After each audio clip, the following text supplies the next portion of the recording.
The Further Teachings of Lao Tzu, 72. When Wen Tzu asked about the way, Lao Tzu said, "If you don't study sincerely, you won't listen to the way deeply.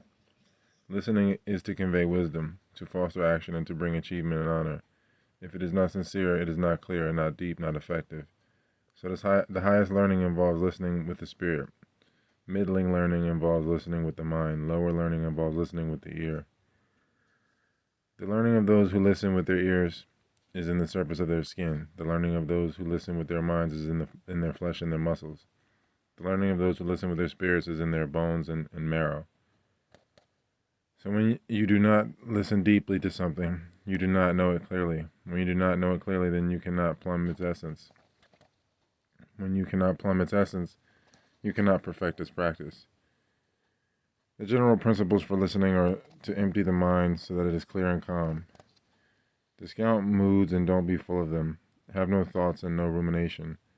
Let the eyes not look at random. Let the ears not listen at random. Concentrate the vitality of the mind so that it builds up and the inner attention is fully consolidated. Once you have attained this, you must stabilize and preserve it, and must extend and perpetuate it. The original production of the way has a beginning. It begins in weakness and develops into strength, begins in slightness and develops into greatness. A gigantic tree begins as a sprout, a huge building starts at the bottom. This is the way of nature. Sages emulate this, lowering themselves with humility, withdrawing to put themselves last, minimizing themselves by frugality, and lessening themselves by detachment. Being lowly, they are honored. Withdrawing, they proceed. Being frugal, they are broad. By being lesser, they become great. This is accomplished by the way of nature. The way is the basis of virtue, the root of heaven, the door of fortune. All beings depend on it for life, growth, and stability. The way has no artifice and no form. Inwardly, it can be used to cultivate oneself. Outwardly, it can be used to govern humanity. When it is achieved in practice and established in fact, we are neighbors of heaven. It is not contrived, but there is nothing that it does not do. No one knows its state, no one knows its reality, but there is truth in it.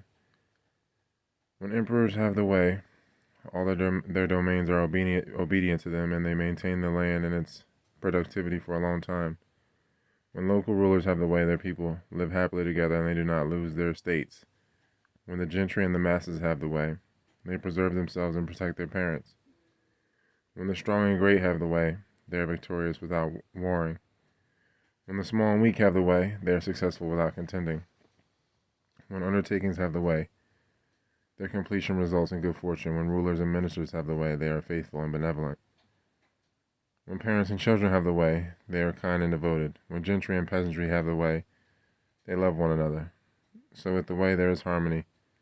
Without the way there is cruelty. From this point of view, the way is beneficial to people in everything. If the way is practiced a little bit of good fortune is obtained. If the way is practiced to a greater extent, more good fortune is obtained. If the way were practiced to the fullest possible extent, the whole world will follow it, absorb it, and take it to heart. Therefore, emperors are chose to whom everyone in the land resorts. Kings are those to whom everyone in the land goes. If everyone in the land does not resort to them and does not go to them, they cannot be called emperors or kings. Therefore, emperors and kings cannot be established without people. And even if they win people, if they lose the way, they cannot keep them. Examples of losing the way are extravagance, indulgence, complacency, pride, attention to the extraneous, self-display, self-glorification, competitiveness, forcefulness, making trouble, forming grudges, becoming commanders of armies, and becoming leaders of rebellions. When small people do these things, they personally suffer great calamities. When great people do these things, their countries perish. At best, it affects the individual. In worst cases, it affects generations to come. No crime is greater than lack in the way. No bitterness is deeper than lack in virtue. Such is the way of nature.